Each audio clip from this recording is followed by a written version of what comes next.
এতেকাফ ভেঙে যায় কি কি কাজ করলে? এতেকাফ ভেঙে যায় এতেকাফ করার পর কেউ যদি মসজিদ থেকে শরিয়া গ্রাহ্য ওজর ছাড়া বের হয়ে যায়। আপনি এতেকাফ করতে আসছেন, এতেকাফ করতে আসার পরে আপনি বাহিরে চলে গেছেন, একটু মার্কেটিং করা দরকার ঈদ সামনে, তাহলে আপনার এতেকাফ ভেঙে যাবে। শরিয়া গ্রাহ্য ওজর কি? আপনি ওয়াশরুমে যাওয়া লাগছে, এজন্য আপনি যেতে পারেন, ওয়াশরুমে যেতে পারেন। আর ওয়াশরুমে যেও আপনি আড্ডাবাজি করতে পারেন না। ওয়াশরুমে গেলেন, যে সেখানে আপনার দোস্তের সাথে দেখা, আরে দোস্ত কিরে কি অবস্থা, আপনি এতেকাফে আছেন, এটা আপনি করতে পারেন না। দ্রুততার সাথে ওয়াশরুমের কাজ সেরে চলে আসবেন। এর বাইরে মসজিদে যাওয়ার আমাদের নেসেসারি একেবারে খুব না হলে নয় এরকম আমাদের ইম্পর্টেন্ট নিড বা প্রয়োজন আর কি আছে? খাওয়া দাওয়া আছে। খাওয়া দাওয়া আজকের যুগে বিশেষ করে এমন জায়গা খুব কম আছে যেখানে খাবার মসজিদে দিয়ে যাওয়ার মতো ব্যবস্থা একেবারে নাই। এরকম মানুষ খুবই কম। বাসা বাড়িতে লোকজন আছে, কেউ না কেউ খাবার দিয়ে যেতে পারে, কাউকে রিকোয়েস্ট করলো কেউ দিয়ে যেতে পারে। অতএব এরকম ব্যবস্থা যদি থাকে তাহলে খাবারের জন্য বাহিরে যাওয়া জায়েজ নাই। হ্যাঁ, কারোর যদি এরকম হয় অবস্থা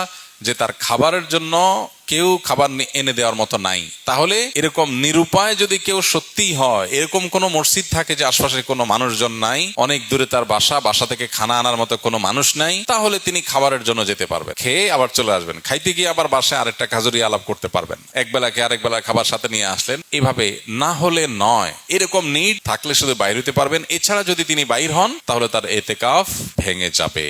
আর এমনিতে কিছু কাজ আছে যেগুলোর কারণে এতেকাফ ভাঙবে না, কিন্তু এতেকাফের কোয়ালিটি কমে যাবে, এতেকাফের গুণগত মান নিচে নেমে যাবে। সেগুলো কি? সেগুলো হলো এতেকাফে বসে আপনি শুধু ঘুমায় কাটালেন, 355 দিন অনেক কাজ কাম, অনেক ব্যস্ততা, ঠিক মতো ঘুমাইতে পারেন না। এই 10 দিন সুযোগ পাইছেন যে আলহামদুলিল্লাহ, ডিস্টার্ব করার কেউ নাই, বাচ্চা নাই, বউ নাই, কেউ নাই, ঝামেলা নাই, ক্লায়েন্ট নাই, একটু মন মতো ঘুমাইলাম, তাহলে এতেকাফটা অর্থহীন হলো। এতেকাফটা ঘুমের জন্য না। আবার আপনি এমন করলেন যে অন্য সময় বন্ধু বান্ধবের সাথে এত আড্ডা মারার সুযোগ পান না, 2-4 দোস্ত মিলে একসাথে কোন এক মসজিদে এতেকাফে বসলেন, এবার একেবারে চুটিয়ে আড্ডা মারলেন।